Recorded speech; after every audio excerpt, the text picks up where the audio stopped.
1945년 이제 세계 초강대국으로 또 올라가지고 펼치기 시작한 정책이 국제주의입니다.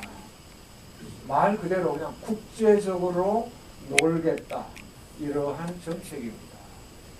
과거에는 유럽 열강들하고 경쟁을 했지만 2차 세계대전을 통해서 유럽의 열강들은 승전을 했든 패전을 했든 영국이든 독일이든 국력의 쇠퇴를 겪으면서 중진국으로 떨어지게 됩니다.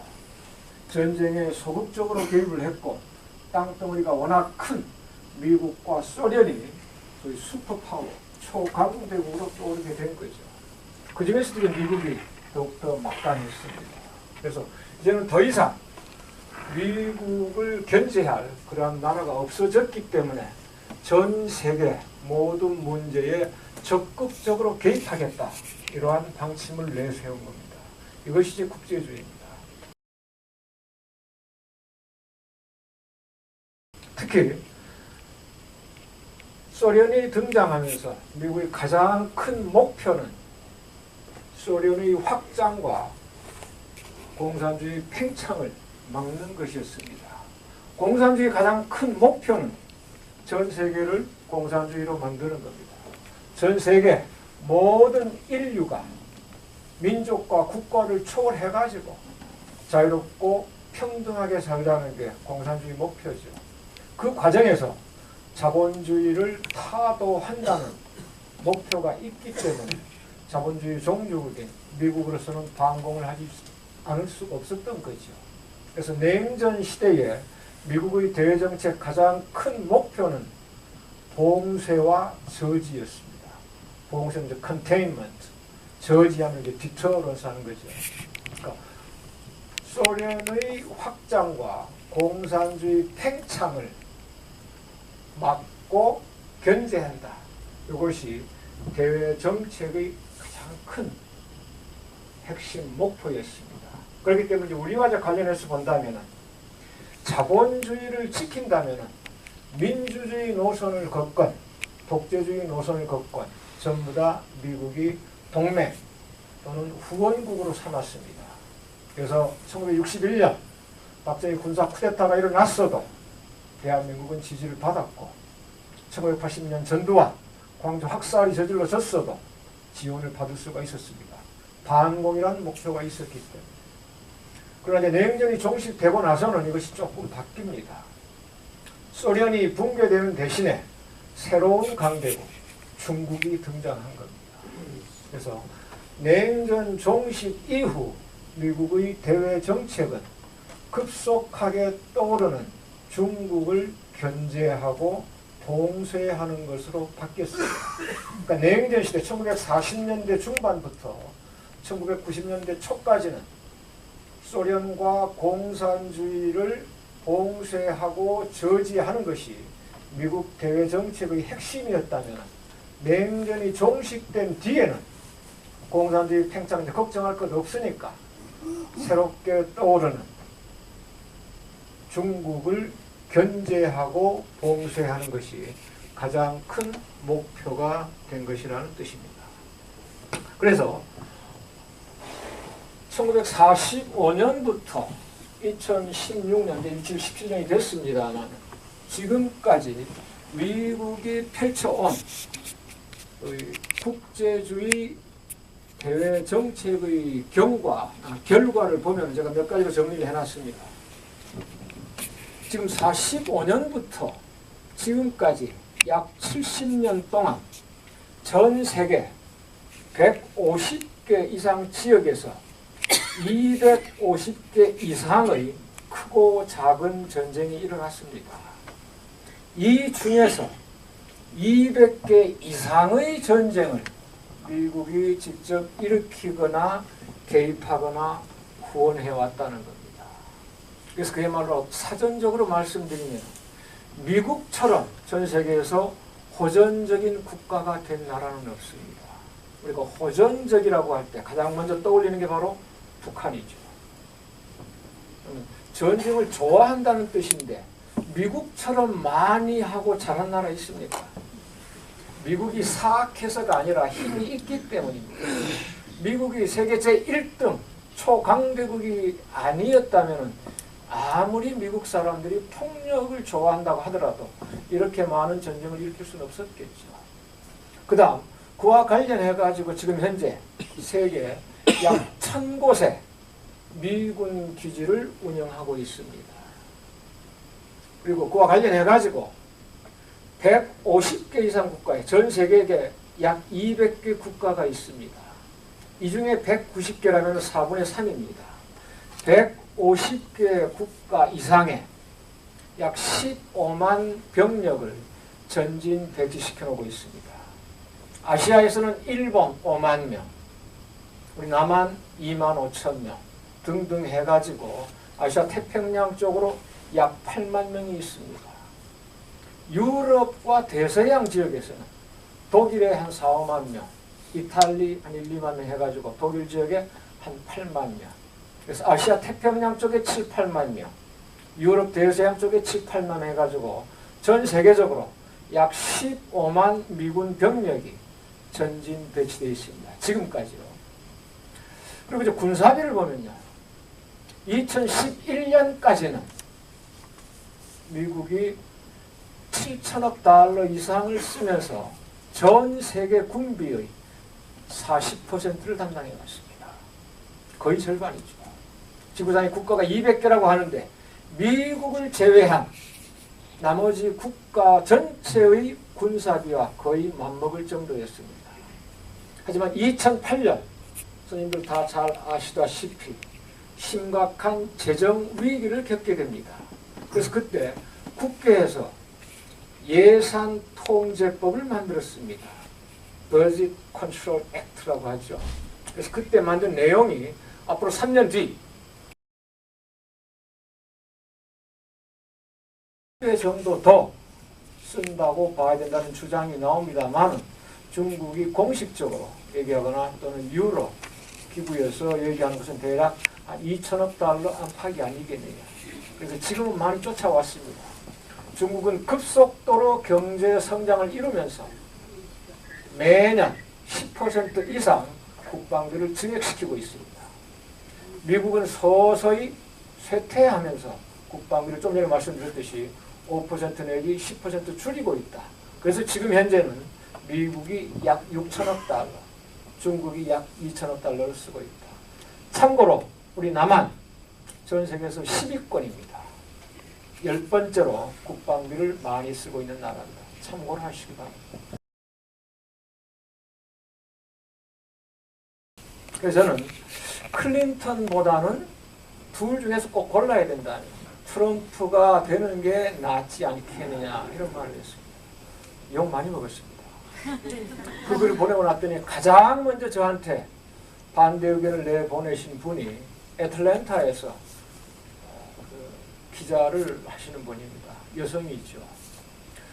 어떻게 트럼프처럼 여성을 비하하고 인종차별하고 종교차별하고 이러한 사람을 지지할 수 있느냐는 거예요. 난 지지가 아니라 나는 평화주의자, 평화학자로서 전쟁을 놓고 볼 때 클린턴이 되는 것보다는 트럼프가 되면은 단 한 개의 전쟁이라도 줄어들지 않겠느냐. 물론 저는 평화학자, 평화운동가로서 어느 남성 못지않게 남녀평등 외쳐왔습니다. 그에 대한 논문도 발표했고요. 그리고 저 역시 소수민족, 미국에서 한 10년간 공부하면서 느낀 거, 인종차별 당연히 없어야 되겠죠. 하지만은 전쟁에 비해서는 종교차별이나 여성차별이나 또는 인종차별 낫지 않느냐. 전쟁하면 일어난다면 수십만, 수백만이 죽을 수가 있는데 그래서 그런 차원에서 트럼프가 클린턴보다는 낫다는 뜻이다. 그래도 수긍을 안 하고 그 트럼프라고 꼭 전쟁 안 한다는 보장이 있느냐? 물론 보장 없습니다. 하지만 이제 선거 과정 중에서 내세웠던 게 바로 그거예요. 클린턴은 국제주의 대외 정책 노선을 외쳤던 사람입니다. 트럼프는 고립주의 대외 정책 노선을 외쳤던 사람입니다. 특히 클린턴이 내세웠던 대외 정책, 국제주의 그 핵심이 아시아 회귀, 아시아 재균형이라고 하는 겁니다. 오바마 대통령 집권 시 1기 국무부 장관을 하면서 2008년 클린턴이 다듬었던 정책입니다. 좀 더 나중에 말씀드릴 기회가 있겠습니다만 중국 무섭게 성장하고 있습니다. 1978년 개혁 개방을 시작하면서 한 해도 거르지 않고 2010년 후반대까지 거의 40년 동안 연평균 10% 경제 성장을 이뤘습니다. 우리같이 조그만 나라가 한 두 해 정도 경제 성장 10% 성장하는 거 크게 어렵진 않을 겁니다. 우리 인구 50배입니다. 30배. 우리가 5천만이고 중국이 15억 가까이 된다고 하니까요.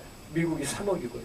그러니까 우리 30배, 미국의 5배 인구를 가진 나라가 한 두 해가 아니고 3, 40년 동안 한 해도 거르지 않고 연평균 10% 경제 성장을 했다는 거 대단하잖아요. 그 구체적인 내용은 또 내일 또 말씀드리겠습니다. 장소는 이제 바뀝니다.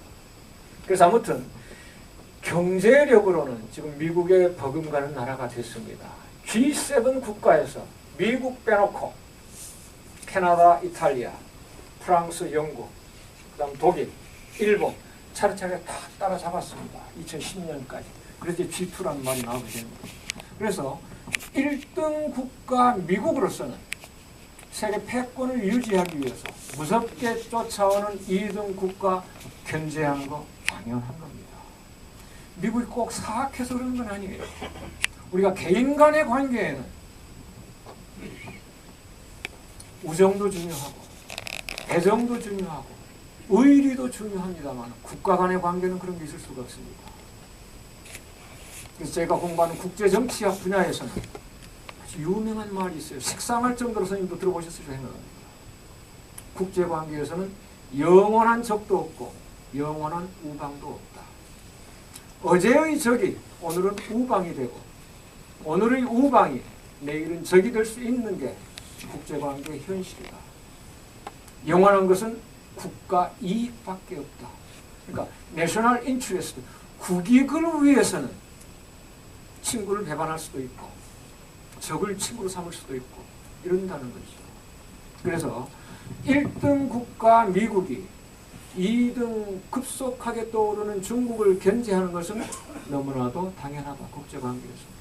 미국이 특별히 사악한 건 아니다. 그래서 여러분들 반미주의자 되지 마십시오. 그래서 그런데 적지 그런데 트럼프 선거 과정에서 대선 과정에서 트럼프를 좀 그래도 어느 정도 환영했던 나라가 두 개가 있습니다. 이따 말씀드리겠습니다. 중국과 북한입니다. 그 이유는 이따 말씀드리겠습니다. 그래가지고 하여튼 트럼프는 고립주의 대정책을 내세우는 바람에 제가 이제 고립주의가 뭐냐 하면은 아까 제가 말씀드리가 빠뜨려 버렸네요. 좀 긴장을 해가지고요. 말 그대로 고립을 하겠다는 거예요. 이제 고립이라는 말은 좀 이제 부정확하고 미국의 안보에 직접적인 영향을 2차 세계대전 이후에 이제 국제주의 노선이 쭉 지켜져 왔다고 그랬는데요. 이것이 변경될 뻔한 계기가 한번 있었습니다. 1991년 냉전이 종식됐을 때였습니다. 왜냐하면 지금까지 냉전 기간 동안 미국의 가장 큰 목표가 소련의 팽창과 공산주의 확장을 경계한다는 것이었는데 소련이 멀어져버리지 않느냐. 더 이상 공산주의나 소련은 적이 아니다 이거예요. 그럼 어떡할 거냐. 지금까지 소련과 공산주의를 겨냥해가지고 봉쇄와 저지 정책을 펼쳐왔는데 소련도 사라지고 공산주의 영향력이 없어져 버렸으니까 세계 경찰 역할 그만하자. 우리가 왜 그렇게 많은 돈과 인력을 들여가지고 전 세계 곳곳에 개입할 필요가 뭐 있느냐. 이제는 미국 안으로 미국의 복지 정책을 확대해야 되지 않겠느냐. 참고로 말씀드리자면 미국이 아무리 강대국이라고 하든 복지 정책에 있어서는 후진국이라는 말을 듣고 있다는 거 아시죠? 흔히 우리가 복지 강국이라고 하는 나라들, 북유럽이라든지 서유럽, 대체로 GDP의 30%를 복지 예산으로 씁니다. 그게 이제 진정한 복지 국가들이죠. 미국 GDP 약 20%를 씁니다. 유럽에 비해서 훨씬 적게 쓰죠. 참고로 우리 한국 요즘 복지 정책 엄청 확대가 되고 있습니다만은 10%에 머물고 있습니다. 그래서 한국 복지 아직 멀었다. 유럽은 아주 미국은 유럽에 비해서 한참 떨어졌지만 우리는 또 미국에 비해서도 한참 아래다. 이런 이제 얘기를 하곤 하는 거예요. 아무튼 미국이 전 세계적으로 군사력을 계속 유지할 게 아니라 내부의 어떤 이 복지 정책을 확대하면서 내실을 기하자. 이것이 과거에 펼쳐졌던 고립주의를 조금 이제 복귀하려는 그런 움직임이었습니다. 하지만 여기에 대해서 반대 움직임이 더 컸습니다. 아무리 경제를 살리기 위해 경제 정책이 중요하다고 하지만 어느 국가든지 가장 중요한 핵심 목표가 두 가지다. 경제와 안보. 안보가 이제 군사 안보가 좀 덜 중요해져 가지고 경제 안보가 더 중요해졌다고 하지만 미국의 경제는 전 세계에 걸쳐 있는 것 아니다. 미국이 이러한 경제 이익을 지키기 위해서는 군사력이 뒷받쳐줘야 된다. 군사력이 뒷받쳐주지 않는 외교는 힘이 없다.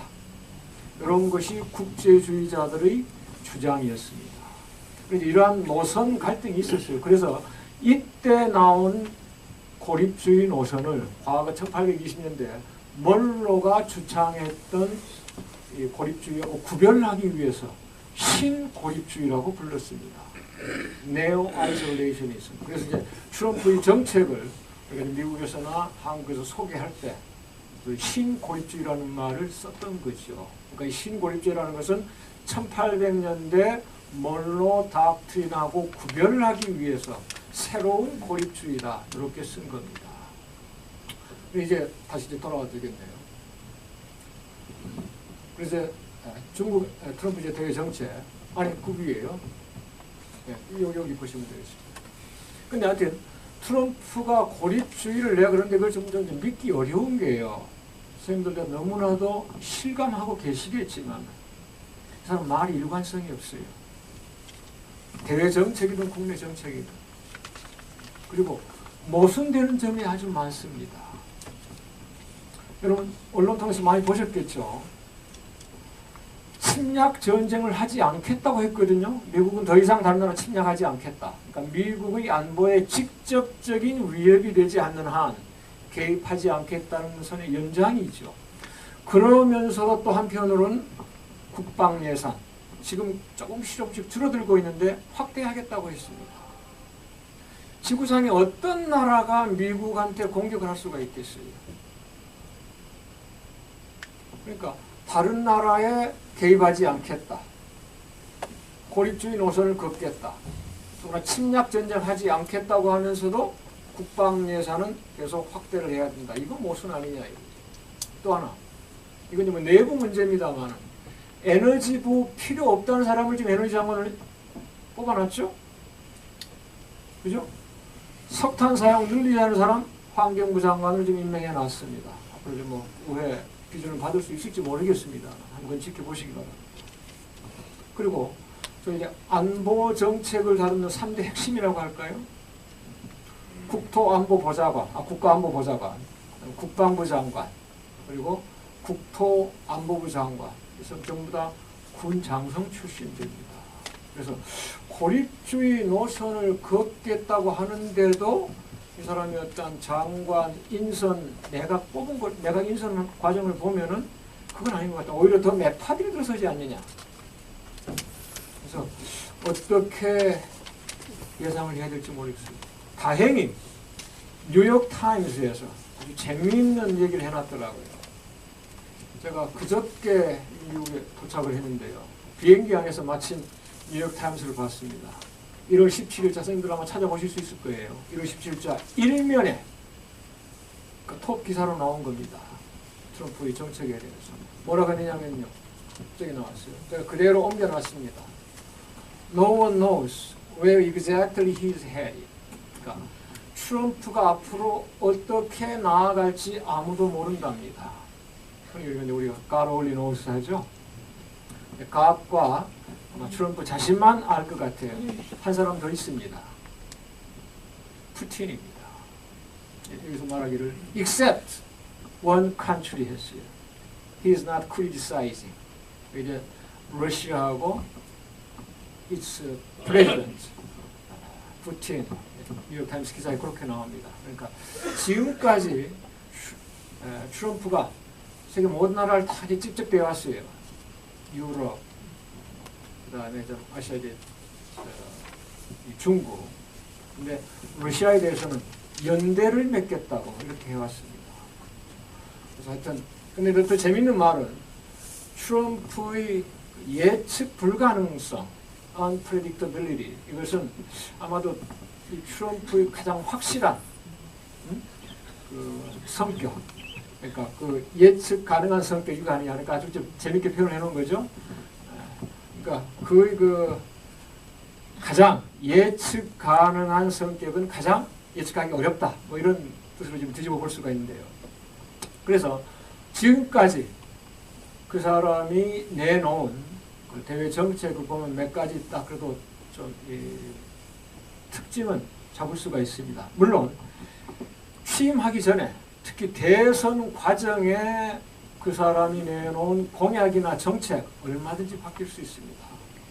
트럼프뿐만 아니라 미국에서든 유럽에서든 한국에서든 대통령 후보들이 내놓은 정책 얼마나 자주 바뀝니까?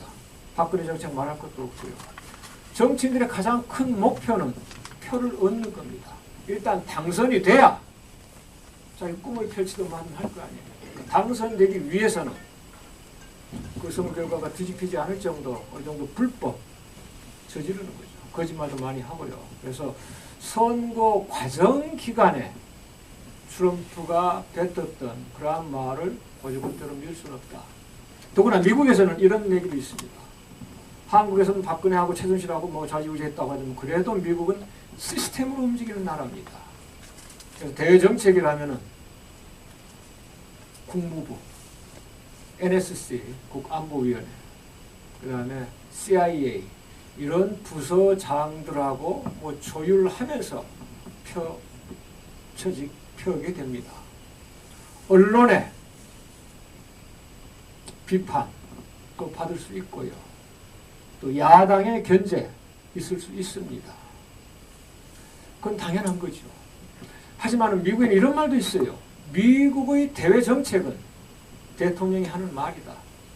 그만큼 여러 가지 이제 요소를 따서 봐야 되겠지만 대통령 자신이 해온 구상, 그의 발언, 이것이 가장 중요하다는 뜻이겠죠. 그래서 이런 차원에서 미국의 대외 정책이 트럼프 시대 어떻게 펼쳐질까 본다면 크게 네 가지로 묶을 수가 있겠어요. 첫째는 그가 직접 한 말입니다. 북대서양 조약 기구, 네이토, 나토에서 압수를 했습니다. 쓸모없다는 것이죠. 북대서양 조약 기구 어떤 기구입니까? 1949년에 만들어졌습니다. 1949년은 미국에게 아주 중요한 해입니다. 스님들도 알아두시기 바랍니다. 첫째, 소련이 세계 두 번째로 미국에 이어서 핵무기 개발에 성공한 해입니다. 미국이 엄청 충격을 받았어요. 소련이 무섭게 쫓아온다는 건 알았지만 불과 4년 뒤에 미국이 45년 핵무기 개발에 성공하고 소련이 성공할 줄 몰랐다 이거예요. 더 충격적인 일이 생깁니다. 49년 10월 중국의 사회주의 정부가 들어서게 됩니다.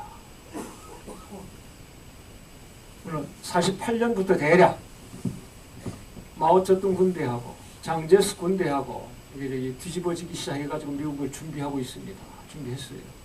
그래서 마오쩌둥이 이기는 것을 보고 접근하게 됩니다. 대만을 버리고 중국을 승인할 수 있다. 조건을 내세웠어요.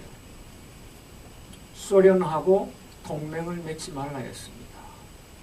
같은 사회주의 국가끼리인데 동맹을 맺지 않겠느냐. 유럽을 봐라. 여러분 잘 아시다시피 유고 티토였죠. 독자 노선을 걸었습니다. 사회주의 국가라고 반드시 소련과 동맹을 맺는 건 아니다. 그래서 중국도 소련하고 동맹을 맺지 않는다면 미국이 중국을 지원해 줄 수 있다. 이런 내용입니다. 49년부터 있었어요. 하지만 50년 1월 우리가 잘 아는 애치슨 선언이 나올 때까지도 이런 생각을 가지고 있었습니다. 그래서 애치슨 선언에 여러분 잘 아시다시피 50년 1월에 미국의 아시아 태평양 방어선에 한반도하고 대만이 빠졌던 겁니다. 중국을 겨냥해가지고 니들이 대만까지 먹을 수 있다 이거예요. 소련하고 손만 잡지 않는다면 니들이 대만 침공하더라도 미국은 간섭하지 않겠다 이런 내용이었습니다. 우리는 이제 그걸 보고서 이건 북한의 남한 침공을 유도하는 것 아니냐 이런 얘기가 나왔죠. 한국전쟁 공부한 사람들한테서. 제가 가진 자료로는 북한한테 보내는 신호가 아니라 마오쩌둥한테 보내는 신호였다는 것이 대만을 침공해도 좋으니까 소련하고만 손잡지 말라. 하지만 바로 그 직후에 50년 2월 초 중국하고 소련이 동맹을 발표하게 됩니다. 5협력 조약을. 그래서 그게 깨지게 되는 거죠. 미국의 정책이 확 바뀌게 됩니다. 그래서 그것을 견제하기 위해서 그때부터 일본을 키우게 돼가지고 지금까지 쭉 미일 동맹을 강화시키고 옵니다. 그러니까 50년대 초에 소련을 견제하기 위해서 미일 동맹을 강화하기 시작했다면 90년대에는 다시 중국을 견제하기 위해서 미일 동맹을 더욱더 강화시키고 있습니다. 그래가지고 하여튼 나토를 얘기하다 지금 이렇게 빠져버렸는데 1949년이 그렇게 중요한 해다. 그래서 1947년 무렵부터 미국이 소련하고 냉전을 시작하게 됩니다만 본격적으로 도입한 게 바로 1949년입니다. 1945년 나라 바깥으로는 나토를 만들고 나라 안에서는 CIA, 그다음에 내셔널 시큐리티 카운슬, NSC 국가안보위원회 이런 걸 다 만들게 됩니다. 그게 바로 1949년 소련의 핵무기 개발, 중국의 사회주의화 이거 다 이제 맞물려 가지고 나온 겁니다. 그런데 1991년 소련이 무너져 버렸어요. 55년에 만들어진 바르샤바 조약기구 해체됐습니다.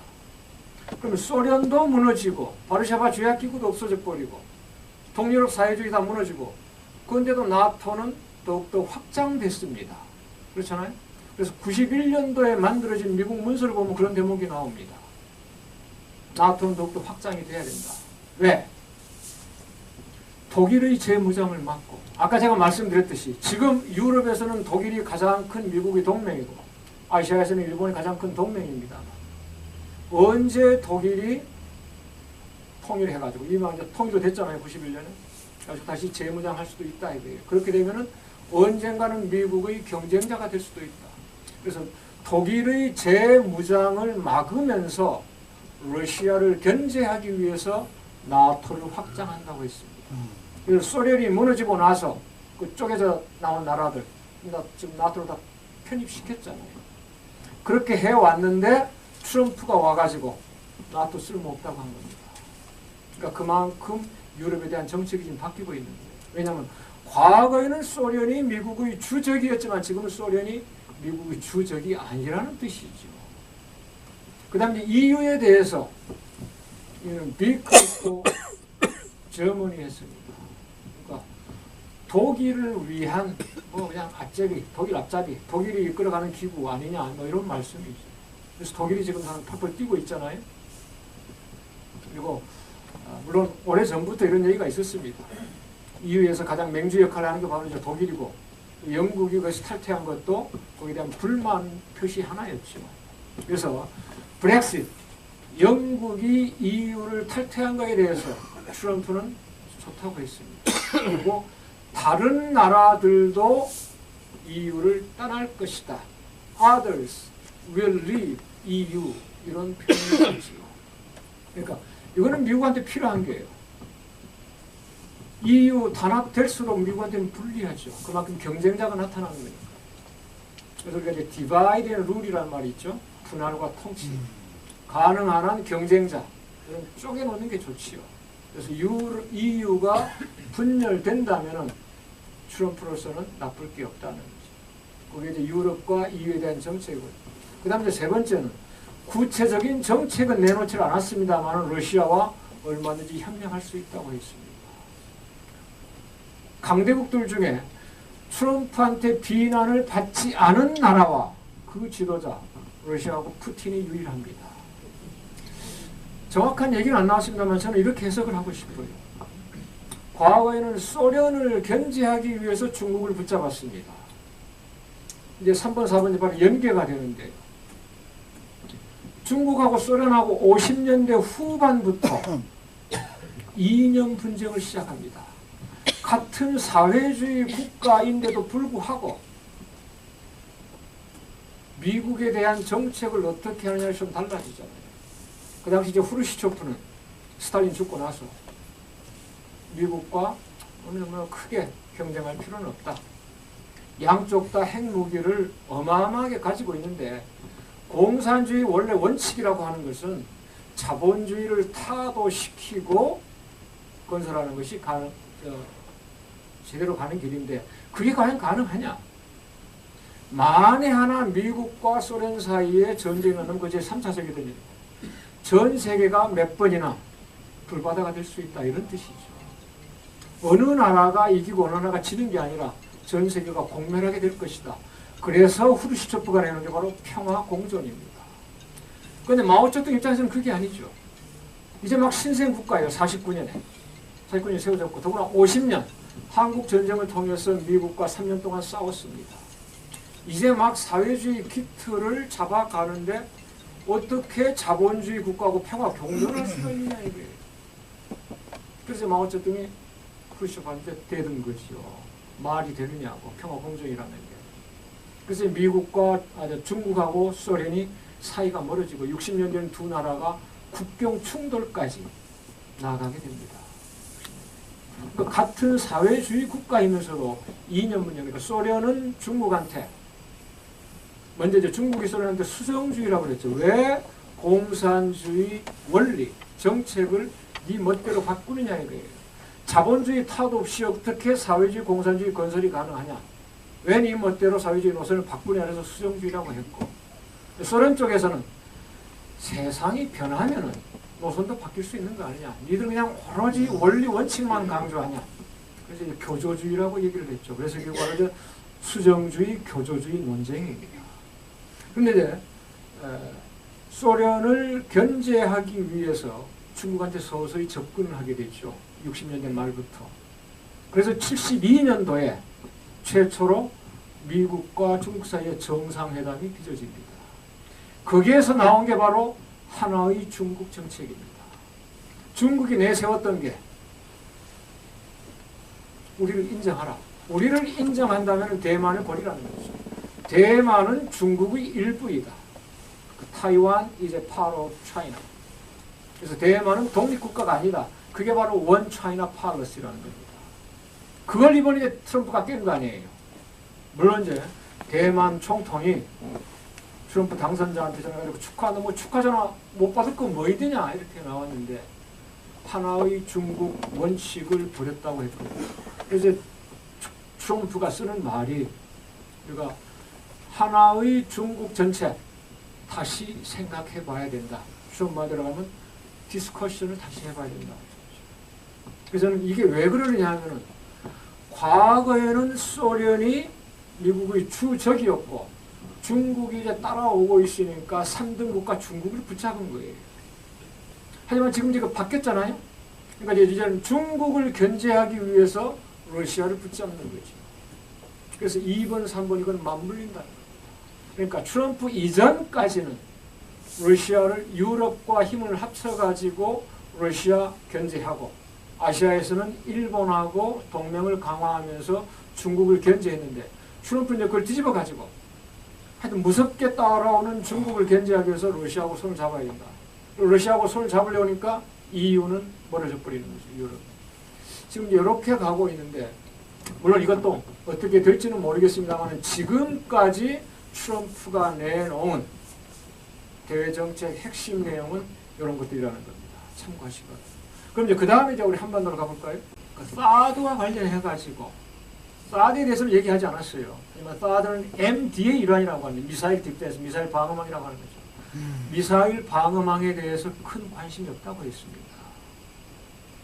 과거 원래 이제 미사일 디펜스가 소련을 겨냥해서 시작된 거거든요. 그러니까 이제 러시아 우호 정책과 당연히 연결이 되는 거죠.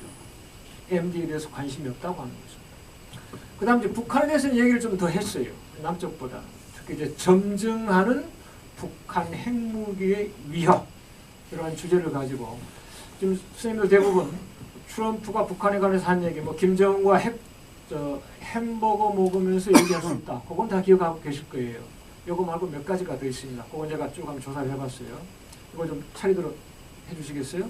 먼저 작년 1월에 김정은은 미치광이 같다 그랬습니다. 그래서 더 이상 핵을 갖고 장난 못 치게 이제는 끝내야 한다. 트럼프가 직접 한 말들이 좀 이제 다운표 치고, 다음 달에 중국으로 하여금 어떤 형태로든 김정은이 사라지게 하도록 압박하겠다. 중국을 통해서 북핵 문제 해결하겠다. 이런 뜻을 비쳤고, 세 번째, 2016년 4월에 핵무기가 오늘날 이 세상의 가장 큰 위협이다. 김정은이 더 이상 나가도록 내버려두면 안 된다. 우리는 중국에게 경제력이라는 분명한 레버리지를 갖고 있다.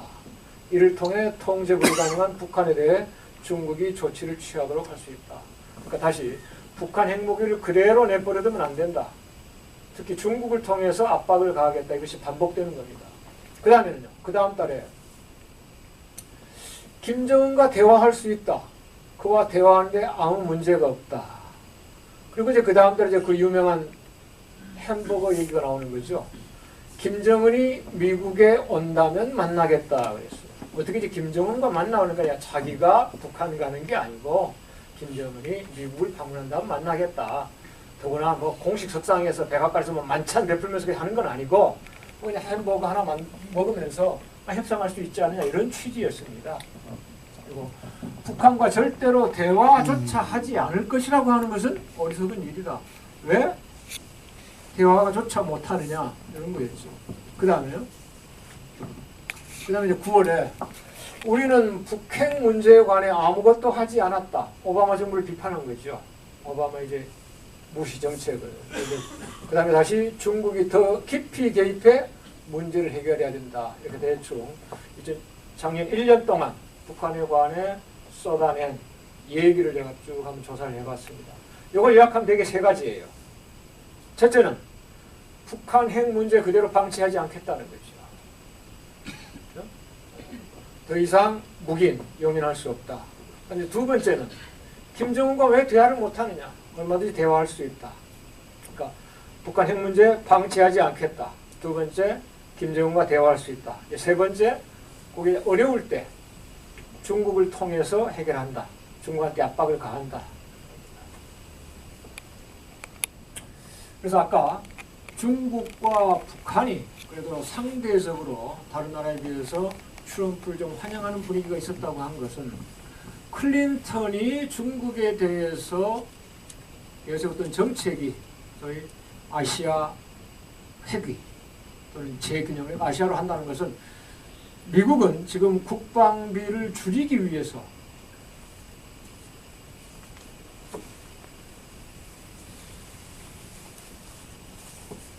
그 예산을 줄이기 위해서 이제 국방비를 줄이는데 그걸 위해서 조금씩 이제 밖으로 나갔단 말이에요. 하지만은 돌아온다는 것은 아시아로 되돌아온다는 것은 중국을 견제하기 위해서 유럽에서 병력을 철수해가지고 아시아 쪽은 그대로 유지하거나 늘리겠다는 내용입니다. 미국이 항공모함 11척이 있습니다. 그 중에 6척, 절반 이상을 아시아 태평양 쪽에 배치시키겠다는 겁니다. 항공모함이라고 하는 것은 혹시 이제 군사적으로 조금 덜 가지신 분들이 계실지 모르니까 말씀드리자면은, 그런데 영어로는 에어크래프트 캐리어예요. 그러니까 배가 얼마나 크냐 하면은 전투기 수십 대가 떴다 앉았다 할 수 있는 그러한 규모의 배입니다. 쉽게 말해서 해군 부대하고 공군 부대를 합쳐놓은 그러한 배라고 생각하시면 됩니다. 그런 배, 중국에는 딱 하나 있습니다. 그것도 이제 과거 소련이 해체될 때 우크라이나에서 사온 그 고물, 그걸 가져다가 중국이 이제 그걸 좀 고쳤어요. 그걸 띄워가지고 랴오닝함이라고 하는데, 그거를 재작년부터 지금 띄우고 있습니다. 그거 하나 가지고 있고, 그에 비해서 미국은 11척 있다는 거. 그 중에 절반 이상 6척이나 아시아 태평양 지역에 배치하겠다고 해요. 그런데 이제 그게 소위 오바마 정부 때 클린턴이 다듬었던 정책인데, 트럼프가 나서 가지고서 고립주의 노선을 걷겠다고 하니까 중국이 자기네들한테 대한 압박, 군사적인 견제 균형, 견제와 봉쇄 줄어들지 않겠느냐 해서 내심 반겼었죠. 요즘 미국이 중국을 저렇게 비판하는 것은 경제적인 문제입니다. 우리가 중국한테 해마다 약 600~700억 달러 흑자를 보고 있습니다. 어마어마한 규모입니다. 일본한테서는 65년 국교 정상화하면서 아직까지 한 해도 흑자 누려본 적 없습니다. 1년에 200~300억 달러 적자를 봅니다. 미국한테는 45년부터 계속 적자를 보고 있다가 전두환 때 1982~3년부터 흑자를 보기 시작해가지고 지금 1년 평균 한 300억 달러 흑자를 보고 있습니다. 그러니까 일본의 적자 보는 만큼 미국에서 흑자를 보고 있어요. 그런데 중국에서는 92년 국교 정상화를 시작하면서 그 해에 조금 적자를 보고 그 다음부터 무서운 속도로 흑자폭을 늘려가고 있습니다. 지금 600~700억 달러 연평균 흑자를 보고 있는데, 이건 우리나라 전체 무역 흑자의 90% 이상을 차지합니다. 얘가 좀 딴 말인 것 같습니다. 내일 제가 말씀드릴 텐데, 어떻게 우리가 지금 미국과 중국 사이에서 균형을 잡아야 되겠느냐, 그거 이제 말씀드릴 때 하는 거거든요. 미국은요, 제가 이제 그걸 이제 비교하기 위해서 말씀드린 거예요. 미국은 중국에 3~4천억 달러, 대략 한 1년 평균 3,500달러 정도 될 겁니다. 적자를 보고 있습니다. 미국이 중국에 수출하는 거 1,000억 달러밖에 안 됩니다. 중국은 미국에 4~5천억 달러를 수출하고 있어요. 그거를 바로잡겠다는 게 트럼프예요. 그러니까 미국 대통령으로서 당연한 거예요.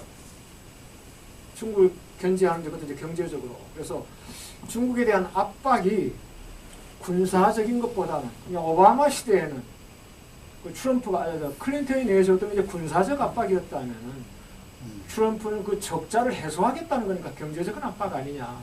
그래서 전쟁의 가능성 좀 낮다는 거죠. 그래서 북한에서는 이제 직접 작년 5월에 이런 얘기가 나왔습니다. 노동신문을 통해서 발표된 건데, 트럼프는 막말 후보나 괴짜 후보, 우리가 많이 욕했던 거 아닙니까? 또는 무식한 정치인이 아니라 현명한 정치인이고 선견 지명이 있는 대통령 후보감이다, 이렇게 축이 세웠어요. 그러니까 북한도 이제 미국이 대화할 수 있겠다고 하니까 우리는 기대를 갖고 있는 거죠. 요즘 자꾸 우리가 뭐 북한 언제 도발하냐 그런 거 아니고 그런 얘기를 하고 있는데, 좀 이제 기다리면서 트럼프가 어떠한 입장을 펼지 지켜보고 있는 것 같아요. 그럼 이제 우리가 이제 어떻게 해야 되겠느냐, 마지막으로. 우리의 선택이라고 할 거예요. 첫째요. 요즘 선생님도 고급 그 신문에서 많이 보실 텐데요. 해도 너무 하는 것 같아요. 과거에는 트럼프 욕 많이 했습니다. 지금 이제 트럼프한테 아부해야 되지 않느냐, 이런 논조예요. 심지어 어떤 얘기까지 나오냐면은, 만약에 민주당에서 집권한다면은 트럼프의 대외정책과 너무나 다른 거 아니냐. 그러니까 트럼프하고 대외정책이 다르니까 민주당이 집권해서는 안 된다, 이런 논조예요. 이거 얼마나 우스운 꼴인가. 그래서 저는 2017년에 앞으로 제가 촛불 결과가 어떻게 될지 모르겠습니다만 빠르면 뭐 3, 4개월 안에 아무리 늦어도 6, 7개월 안에 설사 박근혜가 탄핵되지 않는다 하더라도 앞으로 1년 안에 새로운 대통령이 뽑힙니다. 그럼 이제 더 이상 이명박 박근혜의 대북 정책은 버려야 되지 않느냐. 당연한 거죠. 누가 되더라도. 그래서 저는 문재인도 좋고 선생님들 가운데 어느 정도 우리가 호감도 지지도 다 차이가 있습니다만 문재인도 좋고 이재명도 좋다. 뭐 박원순도 괜찮고 안희정도 괜찮다. 그리고 이제 개혁의 폭이나 속도 이게 차이가 있겠지만 그래도 이명박 박근혜 정책을 크게 뒤집을 수 있는 점진적인 개혁이라도 혁명 같은 변화가 더 좋겠지만 할 수 있는 사람은 몇 아니겠느냐. 그래서 누구라도 뭐 되더라도 좋겠다 이런 생각을 갖고 있어요. 그건 좀 이따 말씀드리겠습니다. 그래서 트럼프의 대외 정책이 특히 한반도 정책이 대남한 정책이 대북한 정책이 고립주의로 가건 국제주의로 가건 적극적인 개입이 되든 소극적인 개입이 되든 그것보다 더 중요한 게 우리 남쪽의 선택이 아니겠느냐. 그래서 북한과 미국 사이에 중재자 역할도 하고 협상을 하겠다면 더욱더 부추기고 싸우겠다면 말리고 이런 적극적인 역할을 해야지.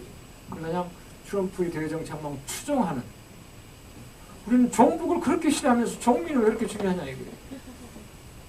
그래서 실제로 그런 경우가 있잖아요. 여러분 김대중 한번 생각해 보시기 바랍니다. 김대중이 처음 만난 대통령 클린턴입니다. 지금까지 말씀드린 클린턴은 여자 클린턴이고 지금 말씀드린 클린턴은 남자 클린턴 말하는 거죠. 빌 클린턴. 빌 클린턴 처음에는 아주 호전적이었습니다. 알고 계시죠?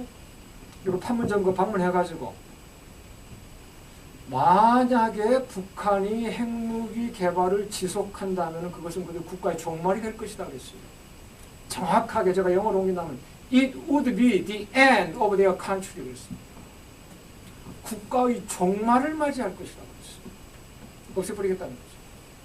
우리 남쪽에서 황홀했어요. 아주 단호한 대북 정책이 선을 했다.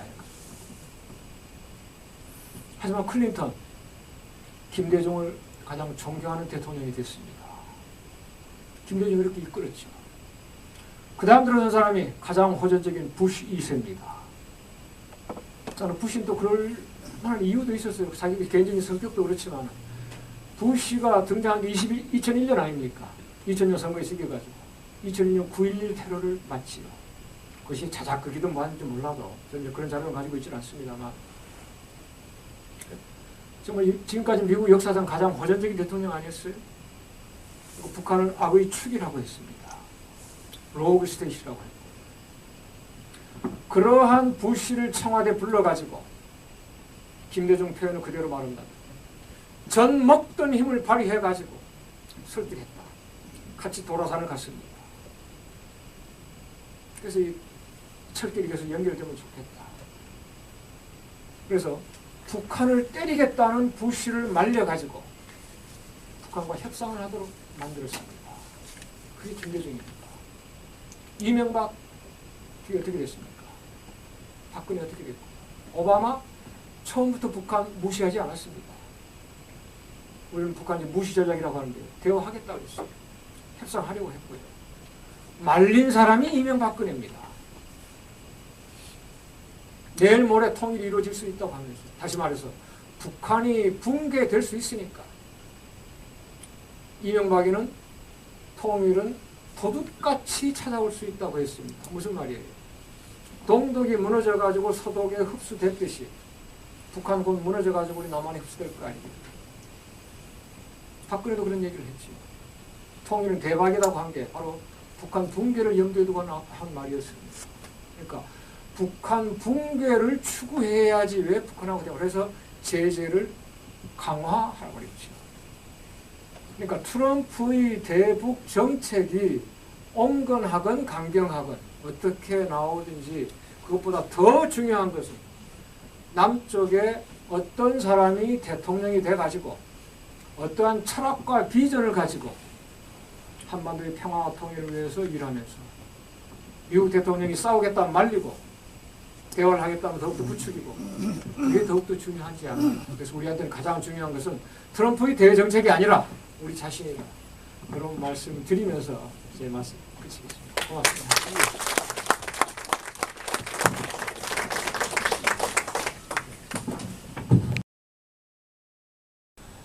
작년 4월 총선거를 앞두고 상당히 걱정을 했어요.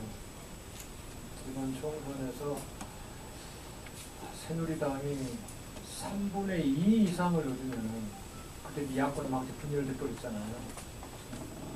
아니면 이제 박근혜 여왕을 만드는 건데 종신 집권으로 가는 건데 어떻게 해야 되나. 3분의 2 하면 최선을 다해서 과반수라도 막아야 되지 않을까. 그래가지고 못 쓰는 글, 못 쓰는 말이지만 여기저기 막 글을 올렸습니다. 많은 호응을 받았어요. 결과가 너무나 좋았습니다. 다 알고 계시듯이. 엄살 떠온 것도 참 다행이다 이런 생각을 했거든요. 한편으로는 어떻게 내 예측은 전부 그냥 벗어나기만 하냐. 영국이 EU 떠나지 못할 줄 알았는데 떠났고 하고 총선에서 참패이라고 생각했는데 야권이 그냥 오히려 다수당이 돼버렸다. 요즘 또 그런 불안을 제가 안고 삽니다. 그래서 엄살을 부리고 있는데 엄살 부릴 만한 근거가 있습니다. 한국에서 어떤 촛불의 전략이 있지는 모르겠습니다. 숨을 좀 고르고 있어요. 이 사이에 맞불의 규모가 촛불의 규모를 위협합니다. 친정부, 극우 언론에서뿐만 아니라 CBS에서도 그 보도를 했어요. 지난 토요일이었죠. 광화문에 모인 촛불보다도 강남에 모인 태극기 숫자가 많았다. 아주 우리 그 시국을 걱정하는 기독교 지도자 한 사람이 하도 걱정이 돼가지고 왔다 갔다 해봤답니다. 자기가 느끼기에도 촛불의 열기나 규모보다 맞불의 열기나 규모가 더 크다, 놀랍다. 그래서 이제 그분이 각 교단 지도자들 전부 다 불러놓고 저하고 정치인 한 사람을 언론인, 세 사람을 부르더라고요. 언론인한테 어떻게 보고 있느냐, 정치 쪽에서는 어떻게 접근하고 있느냐, 당신은 학자인데 트럼프가 집권하면 어떻게 되겠느냐 이런 걸 좀 물어보더라고요. 거기 갔다 와가지고 참 충격을 받았어요. 이 자리에서 말씀드리겠습니다만 기독교 교단에는 상당히 진보적인 교파도 있고 아주 보수적인 교파도 있습니다. 한국에 기독교 장로회라는 교단이 있어요. 가장 진보적인 교단으로 알려져 있습니다. 대부분 시민운동을 많이 하고 계시고 거기에 사무총장이 이제 나오셨는데 그분이 하는 말이 예수교 장로회 쪽은 말할 것 좀 보수적인 그런 교단에서는 말할 것도 없고 실제로 지난 토요일에 대형 십자가 같은 데 했지 않습니까? 가운까지 입고 가장 진보적인 기독교 장로회 소속 장로들도 그런 지금 그 조직을 만들고 있는, 그러니까 태극기 조직을 만들고 있는 그러한 움직임이 포착됐다는 거예요.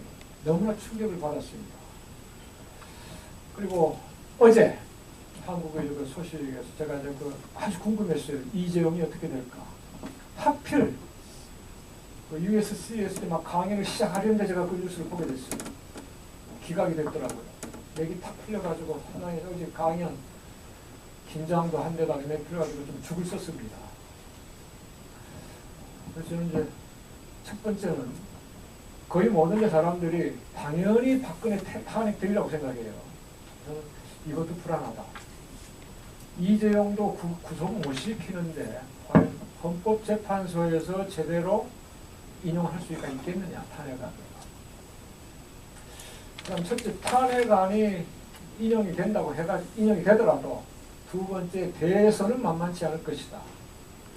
지금 아까 제가 거론한 4사람 민주당 쪽 이쪽 이제 후보들이 전부 다 공개적으로 외치는 게 왔다 갔다 하는 면도 있고 미국에 대해서는 아주 좀 굴종적인 뭐 사드를 뭐 받아들여야 된다 이런 얘기가 오고 가고 합니다만은 그래도 대충 내놓는 게 재벌개혁, 언론개혁, 국정원과 검찰개혁 뭐 이런 것들입니다. 그러면 지금 현재 우리나라에서 가장 힘센 권력과 돈줄을 쥐고 있는 게 금방 그 4개 집단입니다. 국정원, 검찰, 언론, 재벌. 요것들 다 자기들을 고치거나 없애겠다고 하는데 가만히 있겠느냐. 모든 돈줄과 권력을 가진 나라들이 엄청난 저항을 할 텐데 과연 선거에서 부정선거를 할 수 있을 테고 지금 황교안이가 잡고 있잖아. 그러면 그 선거 관리를 하는 사람은 황교안이에요. 국정원에서 온갖 장난을 다시 할 수도 있고요. 그래서 이러한 판국에 과연 대선도 우리가 원하는 결과를 낼 수가 있겠느냐. 그래서 또 이러한 위급한 터에 내부에서도 분열 조짐이 일어나요. 이 중에도 그런 분이 계실지 모르겠습니다. 흔히 무슨 빠라고 하는 사람들이 있죠. 그러니까 당 내에서 경쟁자들이라든지 그 경쟁 후보나 그 지지자들을 원수대하듯 합니다. 예를 들어서 문재인 지지자들은 이명박 지지자들을 새누리당 지지자들보다 더 싫어하듯이 한답니다. 제가 잘못 말씀드렸는데 그냥 개같이 말씀드려도 그냥 서로같이 알아보십시오. 이러한 판국에 그러니까 앞으로 저쪽은 똘똘 뭉칠 텐데 돈과 권력을 가지고 야권에서는 벌써부터 분열 조짐이 일어난다. 그래서 제가 생각해 보는 것은 지금 선거제도를 조금 바꿔가지고 이것이 분열되지 않도록 미국처럼 우리가 똑같이 갈 수는 없지만 미국에는 이제 정 부통령 후보가 되지 않습니까? 당 내에서 이제 경선을 하다가 예를 들어서 이제 클린턴, 오바마하고 이제 클린턴은 대통령, 그 다음에 국무장관이 됐잖아요. 그렇듯이. 그래서 1등은 뭐 대통령 후보, 뭐 2등은 국무총리. 이런 식으로 하면은 분열이 되지 않고 그 지지자들도 고스란히 따라오지 않겠는가. 야권이 분열만 되지 않는다면은 아마 선거 이길 수 있다. 그래서 어떻게 하면은 분열을 막을 수 있을까 이게 이제 가장 큰 고민입니다. 그래서 거기에 대해서 제가 뭐 조금만 힘이라도 어느 정도 이제 후보들한테 조금 뭐 선을 들 수도 있으니까요. 그런 거 좀 해 보겠습니다. 그리고 우리 요즘 그 박근혜 최순실을 지켜보면서 아까도 말씀 나왔습니다만은 초등학생들까지도 정치에 좀 관심을 갖게 됐으니까 아무리 저쪽에서 발악을 하고 부정을 저진다고 하더라도 그래도 각성된 사람들이 더 많으니까 설사 박근혜 탄핵이 헌법재판소에서 안 된다고 할지라도 대선 잘 할 수 있지 않겠느냐. 그 넷 중에 누가 뭐 된다면 그래도 가장 가능성이 높은 사람이 문재인이죠. 그러면 저는 개인적으로 이재명을 선호합니다. 그야말로 혁명 같은 변화를 추구할 수 있지 않겠느냐. 저하고 같은 이가예요. 제 동생이 아니 제가 이제 충남에 강연 가가지고 그 사람하고 같이 저녁을 먹었어요. 제가 이제 강연 한 전에 왔더라고요. 같은 이가인데 나는 이재봉이고 당신이 이재명인데 혹시 어디 이가냐 그랬더니 경주이 갑니다 그러더라고요. 그래? 아 경주이 가다. 이제 따져보니까 그 동생이더라고요. 나는 형님이라고 하라고 그랬는데 나이는 한 10살 차이 나니까요. 우리가 대놓고 형님이라고 못하죠. 자기 선거표에 도움이 안 될 거예요. 빨갱이가 불리고 있으니까. 그래서 그만큼 개인적으로 가까운 사이니까 또 지금까지 한 언행으로 봐가지고 가장 시원하게 혁명적인 변화를 이끌 사람 아니겠냐는 이재명을 저는 선호하는데 문재인도 아까 말씀드렸듯이 문재인도 좋고 박원순도 좋고 그래도 넷 중에 누가 되면은 이명박 박근혜의 대북 정책은 반드시 바꾸지 않겠느냐. 그리고 속도나 폭은 좀 달라지겠지만은 분명히 변화가 이루어질 것이다. 이렇게 합니다. 선생님들도 우리가 이제 나라 안에서 저를 포함해서 제대로 구실을 못하니까 아까 1인 시위하는 것도 제가 지켜보고 잠깐이나마 영상을 앞에서요. LA에 나와 계셔서까지 멀리 곡을 벗어나서까지 고생을 하고 계시는데 이왕 고생하시는 김에 조금 더 해주십시오. 고맙습니다.